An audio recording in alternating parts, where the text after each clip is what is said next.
Welcome to Chapter Breaks, short literary escapes, classic audio pills for your commute, bedtime unwind, or a break anytime. At Chapter Breaks, we carefully select and curate iconic passages from classic novels, scenes that are powerful, memorable, reflective, and a joy to listen to. Whether it's a timeless first chapter, a dramatic turning point, or a magical moment, each episode offers you the essence of great literature, one short escape at a time.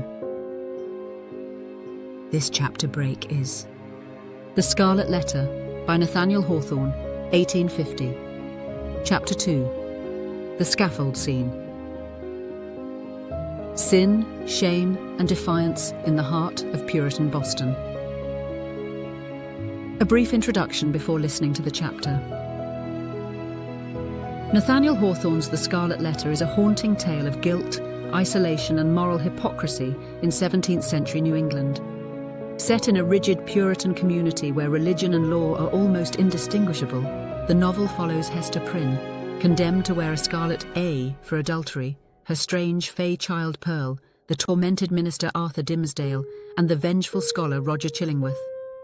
Through symbolic imagery, psychological depth, and an unflinching look at public judgment versus private conscience, Hawthorne explores how societies punish, how individuals endure, and how shame can both destroy and transform the human soul.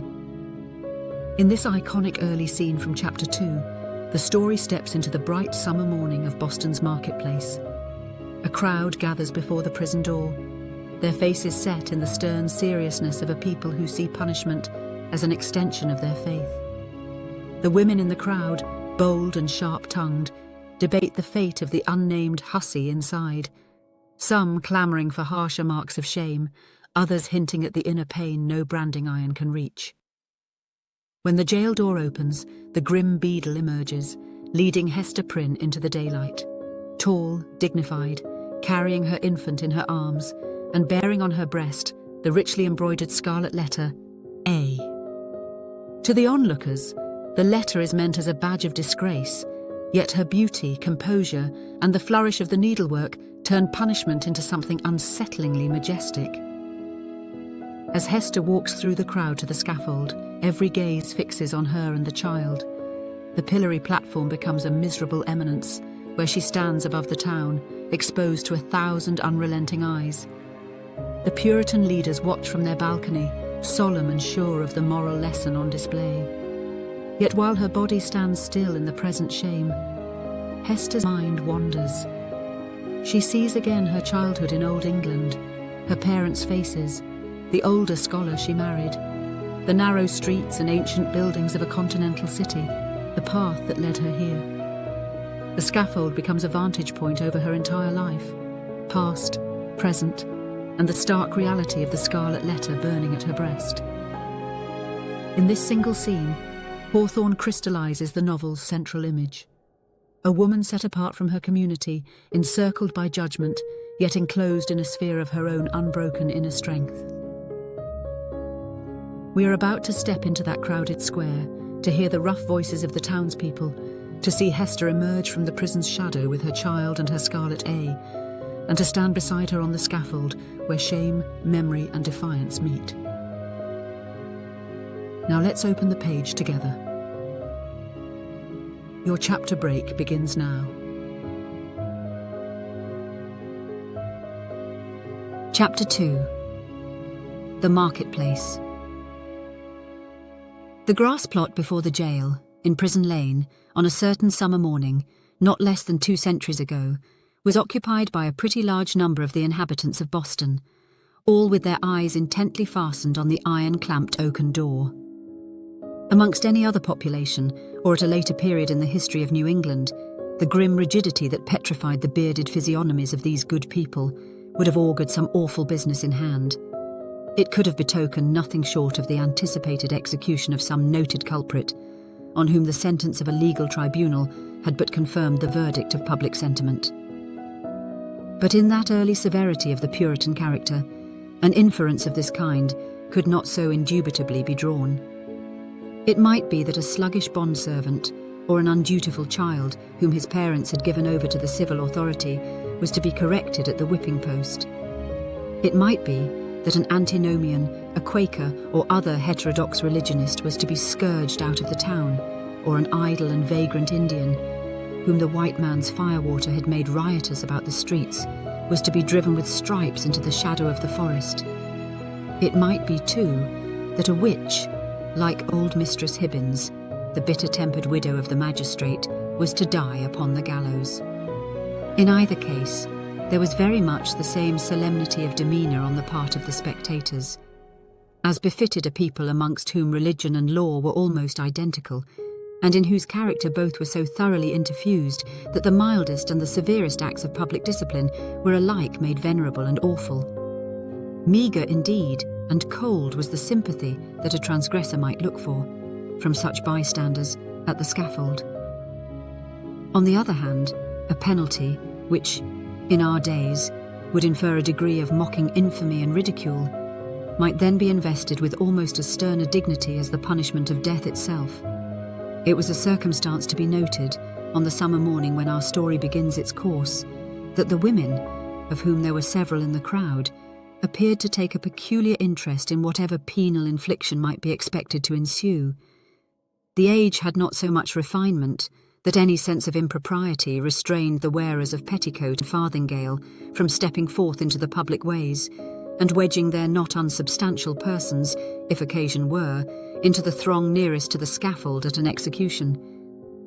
Morally, as well as materially, there was a coarser fibre in those wives and maidens of old English birth and breeding than in their fair descendants, separated from them by a series of 6 or 7 generations.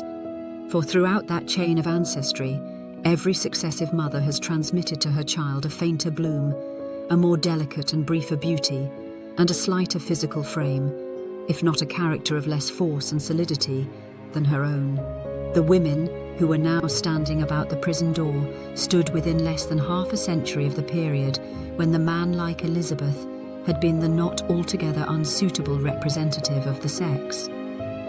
They were her countrywomen, and the beef and ale of their native land, with a moral diet not a whit more refined, entered largely into their composition. The bright morning sun, therefore, shone on broad shoulders and well-developed busts, and on round and ruddy cheeks that had ripened in the far-off island, and had hardly yet grown paler or thinner in the atmosphere of New England. There was, moreover, a boldness and rotundity of speech among these matrons, as most of them seemed to be, that would startle us at the present day, whether in respect to its purport or its volume of tone. "Good wives," said a hard-featured dame of 50, "I'll tell ye a piece of my mind. It would be greatly for the public behoof if we women, being of mature age and church members in good repute, should have the handling of such malefactresses as this Hester Prynne. What think ye, gossips? If the hussy stood up for judgment before us 5, that are now here in a knot together, would she come off with such a sentence as the worshipful magistrates have awarded? Marry, I trow not." "People say," said another, "that the Reverend Master Dimmersdale, her godly pastor, takes it very grievously to heart that such a scandal should have come upon his congregation. The magistrates are God-fearing gentlemen, but merciful overmuch. That is a truth," added a third autumnal matron. "At the very least they should have put the brand of a hot iron on Hester Prynne's forehead. Madam Hester would have winced at that, I warrant me. But she, the naughty baggage, little will she care what they put upon the bodice of her gown. Why, look you, she may cover it with a brooch, or such like heathenish adornment, and so walk the streets as brave as ever." "Ah, but," interposed more softly a young wife holding a child by the hand, "let her cover the mark as she will, the pang of it will be always in her heart." "What do we talk of marks and brands, whether on the bodice of her gown or the flesh of her forehead?" cried another female, the ugliest as well as the most pitiless of these self-constituted judges. "This woman has brought shame upon us all, and ought to die. Is there not law for it? Truly there is, both in the scripture and the statute book. Then let the magistrates, who have made it of no effect, thank themselves if their own wives and daughters go astray." "Mercy on us, good wife," exclaimed a man in the crowd. "Is there no virtue in woman, save what springs from a wholesome fear of the gallows? That is the hardest word yet." "Hush now, gossips, for the lock is turning in the prison door, and here comes Mistress Prynne herself." The door of the jail being flung open from within, there appeared in the first place, like a black shadow emerging into sunshine, the grim and grisly presence of the town beadle, with a sword by his side and his staff of office in his hand. This personage prefigured and represented in his aspect the whole dismal severity of the Puritanic code of law, which it was his business to administer in its final and closest application to the offender. Stretching forth the official staff in his left hand, he laid his right upon the shoulder of a young woman, whom he thus drew forward, until, on the threshold of the prison door, she repelled him by an action marked with natural dignity and force of character, and stepped into the open air, as if by her own free will. She bore in her arms a child, a baby of some 3 months old, who winked and turned aside its little face from the too vivid light of day, because its existence heretofore had brought it acquainted only with the grey twilight of a dungeon or other darksome apartment of the prison. When the young woman, the mother of this child, stood fully revealed before the crowd, it seemed to be her first impulse to clasp the infant closely to her bosom, not so much by an impulse of motherly affection as that she might thereby conceal a certain token which was wrought or fastened into her dress. In a moment, however, wisely judging that one token of her shame would but poorly serve to hide another, she took the baby on her arm and, with a burning blush, and yet a haughty smile, and a glance that would not be abashed, looked around at her townspeople and neighbours. On the breast of her gown, in fine red cloth, surrounded with an elaborate embroidery and fantastic flourishes of gold thread, appeared the letter A. It was so artistically done, and with so much fertility and gorgeous luxuriance of fancy, that it had all the effect of a last and fitting decoration to the apparel which she wore, and which was of a splendour in accordance with the taste of the age, but greatly beyond what was allowed by the sumptuary regulations of the colony. The young woman was tall, with a figure of perfect elegance on a large scale. She had dark and abundant hair, so glossy that it threw off the sunshine with a gleam, and a face which, besides being beautiful from regularity of feature and richness of complexion, had the impressiveness belonging to a marked brow and deep black eyes. She was ladylike too, after the manner of the feminine gentility of those days, characterized by a certain state and dignity, rather than by the delicate, evanescent, and indescribable grace, which is now recognized as its indication. And never had Hester Prynne appeared more ladylike, in the antique interpretation of the term, than as she issued from the prison. Those who had before known her, and had expected to behold her dimmed and obscured by a disastrous cloud, were astonished, and even startled, to perceive how her beauty shone out, and made a halo of the misfortune and ignominy in which she was enveloped. It may be true that, to a sensitive observer, there was something exquisitely painful in it. Her attire, which indeed she had wrought for the occasion, in prison, and had modelled much after her own fancy, seemed to express the attitude of her spirit, the desperate recklessness of her mood, by its wild and picturesque peculiarity. But the point which drew all eyes, and as it were transfigured the wearer, so that both men and women, who had been familiarly acquainted with Hester Prynne, were now impressed as if they beheld her for the first time, was that scarlet letter, so fantastically embroidered and illuminated upon her bosom. It had the effect of a spell, taking her out of the ordinary relations with humanity and enclosing her in a sphere by herself. "She hath good skill at her needle, that's certain," remarked one of her female spectators. "But did ever a woman before this brazen hussy contrive such a way of showing it? Why, gossips, what is it but to laugh in the faces of our godly magistrates and make a pride out of what they, worthy gentlemen, meant for a punishment?" "It were well," muttered the most iron-visaged of the old dames, "if we stripped Madam Hester's rich gown off her dainty shoulders, and as for the red letter, which she hath stitched so curiously, I'll bestow a rag of mine own rheumatic flannel to make a fitter one." "Oh, peace, neighbours, peace," whispered their youngest companion. "Do not let her hear you. Not a stitch in that embroidered letter, but she has felt it in her heart." The grim beadle now made a gesture with his staff. "Make way, good people, make way, in the king's name," cried he. "Open a passage, and I promise ye, Mistress Prynne shall be set where man, woman, and child may have a fair sight of her brave apparel, from this time till an hour past meridian. A blessing on the righteous colony of the Massachusetts, where iniquity is dragged out into the sunshine. Come along, Madam Hester, and show your scarlet letter in the marketplace." A lane was forthwith opened through the crowd of spectators. Preceded by the beadle and attended by an irregular procession of stern-browed men and unkindly-visaged women, Hester Prynne set forth towards the place appointed for her punishment. A crowd of eager and curious schoolboys, understanding little of the matter in hand, except that it gave them a half-holiday, ran before her progress, turning their heads continually to stare into her face, and at the winking baby in her arms, and at the ignominious letter on her breast. It was no great distance in those days from the prison door to the marketplace. Measured by the prisoner's experience, however, it might be reckoned a journey of some length. For haughty as her demeanour was, she perchance underwent an agony from every footstep of those that thronged to see her, as if her heart had been flung into the street for them all, to spurn and trample upon. In our nature, however, there is a provision, alike marvellous and merciful, that the sufferer should never know the intensity of what he endures by its present torture, but chiefly by the pang that rankles after it. With almost a serene deportment, therefore, Hester Prynne passed through this portion of her ordeal, and came to a sort of scaffold at the western extremity of the marketplace. It stood nearly beneath the eaves of Boston's earliest church, and appeared to be a fixture there.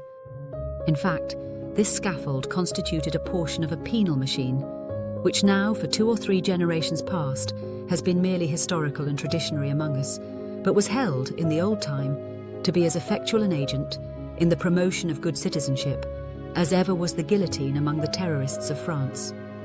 It was, in short, the platform of the pillory, and above it rose the framework of that instrument of discipline, so fashioned as to confine the human head in its tight grasp, and thus hold it up to the public gaze. The very ideal of ignominy was embodied and made manifest in this contrivance of wood and iron. There can be no outrage, methinks, against our common nature, whatever be the delinquencies of the individual. No outrage more flagrant than to forbid the culprit to hide his face for shame, as it was the essence of this punishment to do. In Hester Prynne's instance, however, as not unfrequently in other cases, her sentence bore that she should stand a certain time upon the platform, but without undergoing that gripe about the neck and confinement of the head, the proneness to which was the most devilish characteristic of this ugly engine. Knowing well her part, she ascended a flight of wooden steps, and was thus displayed to the surrounding multitude, at about the height of a man's shoulders above the street. Had there been a papist among the crowd of Puritans, he might have seen in this beautiful woman, so picturesque in her attire and mien, and with the infant at her bosom, an object to remind him of the image of divine maternity, which so many illustrious painters have vied with one another to represent.